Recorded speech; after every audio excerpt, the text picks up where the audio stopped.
В эфире программа «Актуальное интервью», в студии Дарья Короленкова. Здравствуйте. В эти дни продолжается приемная кампания во всех колледжах и техникуме Якутии. Кроме того, 7 августа состоится единый день подачи документов, который пройдет на площади Дружбы народов города Якутска.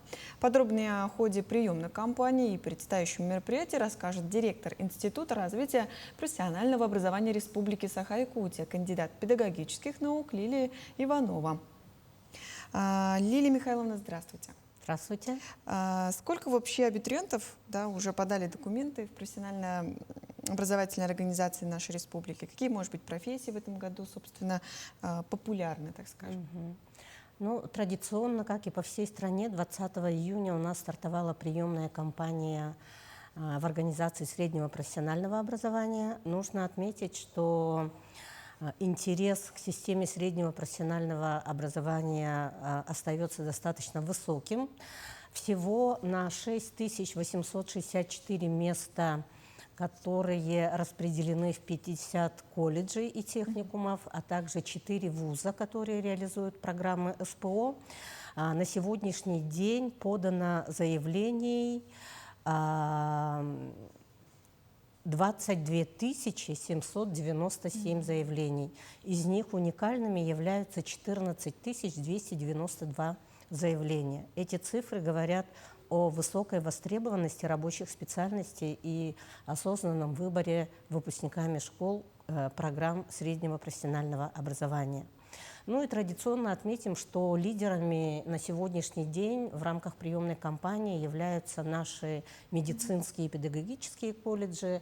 Кроме них в пятерку, можно сказать, входят по числу заявлений от абитуриентов это финансово-экономический колледж, автодорожный техникум, сельскохозяйственный техникум, колледж связи и информационных технологий имени Дудкина и технологический техникум сервиса в городе Якутске.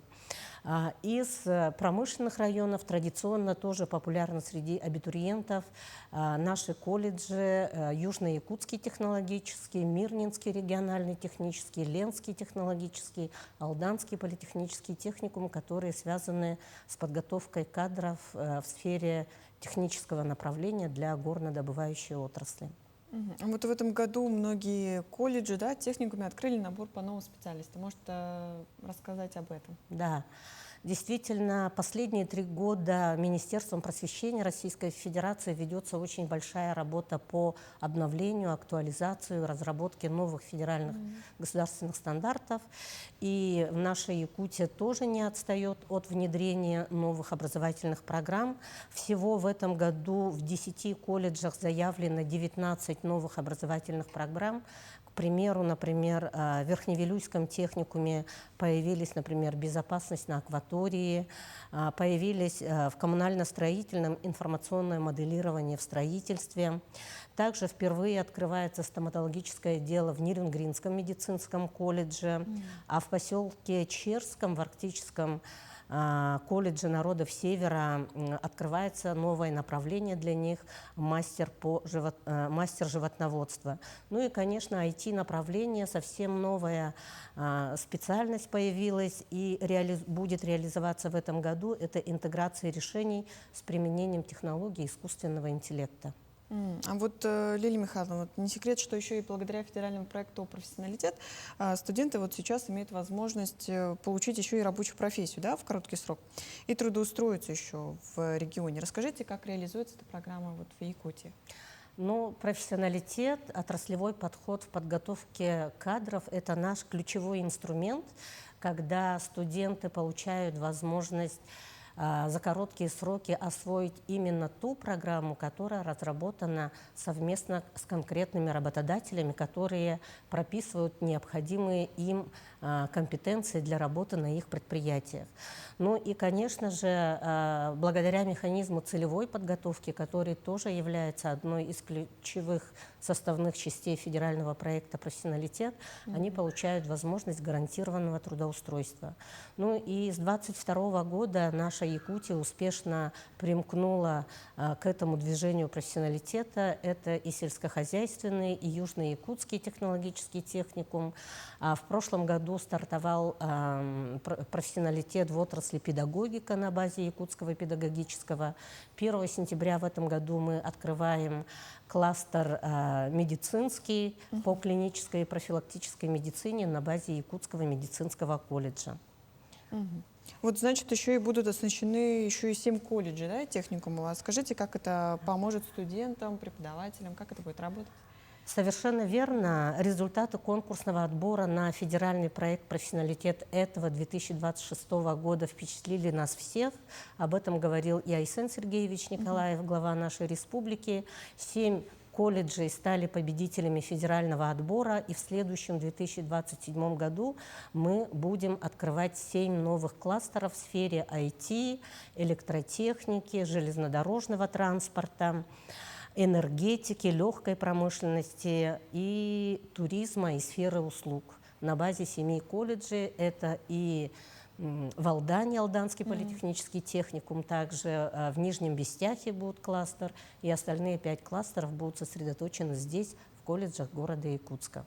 А для студентов, я так понимаю, это такая большая возможность для новых направлений или как? Да, конечно, будут лицензироваться новые направления подготовки. Также для студентов это будет возможность по сокращенным программам обучения, по целевым договорам у них будет возможность гарантированного трудоустройства на предприятиях отрасли, ну и, конечно, обучаться по самым актуальным профессиям. Ну а для педагогов, конечно, это возможность стажировки, обучения, повышения квалификации, потому что в рамках этого проекта колледжи будут закупать оборудование более чем на около 700 миллионов рублей. Будет совершенствовано оснащение мастерских техникумов. Ну, интерес, наверное, появится у студентов. Вот также сегодня еще и система СПО, да, активно перестраиваться под запрос экономики, да, реализуя сетевые формы обучения. Расскажите немножко о новых моделях образования. Сегодня действительно становится очень важным, чтобы не отдельно взятый колледж взял на себя одни обязательства перед своими партнерами-работодателями, но и законодательство позволяет аккумулировать и совместно использовать имеющиеся ресурсы отдельно взятых колледжей для в целом подготовки кадров. Так, в этом году запускается у нас проект сетевой подготовки на базе Якутского индустриально-педагогического колледжа совместно с сетевыми 5 колледжами, которые расположены в разных районах республики. Это и Нерюнгри, это Алдан, это Хандга, это Мирный, совместно с которыми будет осуществляться набор на 5 новых технических направлений подготовки. Здесь, в городе Якутске, будут проходить обучение на базе индустриально-педагогического колледжа на 1-м курсе, а со 2-го курса они продолжат свое обучение в головных колледжах в этих районах, в наших колледжах, и это им позволит стать очень близкими и в рамках федерального проекта «Профессионалитет», в том числе созданных кластеров, напрямую уже работать, уже даже будучи студентами колледжей, получать возможность не только производственной практики, но и трудоустроиться в период обучения и в последующем продолжить свой карьерный путь на том или ином предприятии, входящим на сегодня в тот или иной кластер. Ну, думаю, это очень удобно. Да. Лилия Михайловна, а что насчет целевого обучения? Да, эта тема волнует сейчас многих. Я думаю, абитуриентов, родителей. Вот расскажите про механизмы именно такого рода получения образования, и какие, может быть, в этом году изменения есть? Но механизм целевой подготовки за последние годы претерпел некоторые нововведения. Тоже в рамках федерального проекта «Профессионалитет» и тоже в рамках кластеров есть возможность заключить целевой договор не только в момент поступления в колледж, но и на любом этапе обучения в колледже.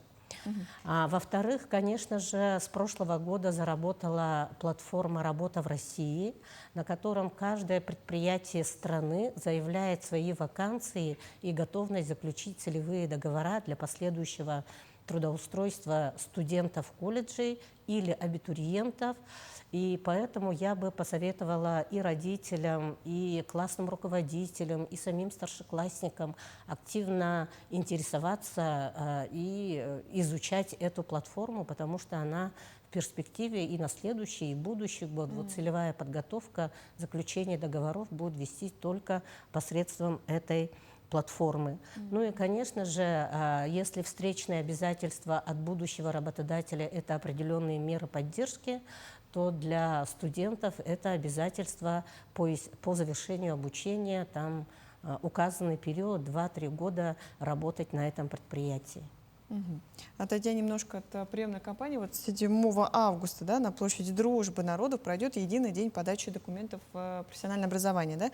И расскажите подробнее, что вообще это за мероприятие, что ждет абитуриентов, их родителей, кто хочет там поступить. Ну, такой формат приема документов в колледже и техникума мы опробируем с прошлого года.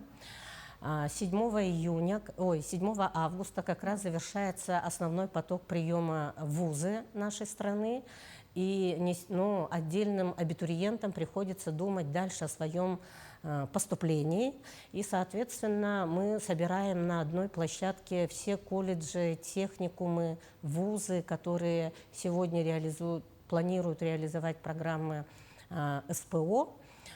И для студента это шанс и их родителя не бегать по всему городу, не объезжать все улусы, а, что говорится, из первых уст от ответственных секретарей, от представителей колледжей и техникумов получить хорошую консультацию о том, где возможно будет трудоустроиться, какова специфика программы, что требуется от абитуриента, ну и, конечно, о мерах поддержки, льготах, в том числе включая членов семей участников специальной военной операции. Ну и, конечно, в рамках этого мероприятия запланированы и мастер-классы, где можно будет себя попробовать, и профориентационное тестирование, где тоже можно как-то быстро или как-то более увереннее определяться с выбором будущей профессии. С собой что-то надо взять? Давайте напоследок еще раз. Конечно, требуется с собой взять только паспорт, аттестат и фотографии 3×4. Ну, я думаю, желающих будет много, действительно, и мероприятие пройдет удачно. Спасибо, Лилия Михайловна, что сегодня к нам пришли, рассказали подробную информацию о приемной кампании. Спасибо. Это была программа «Актуальное интервью». До встречи в эфире.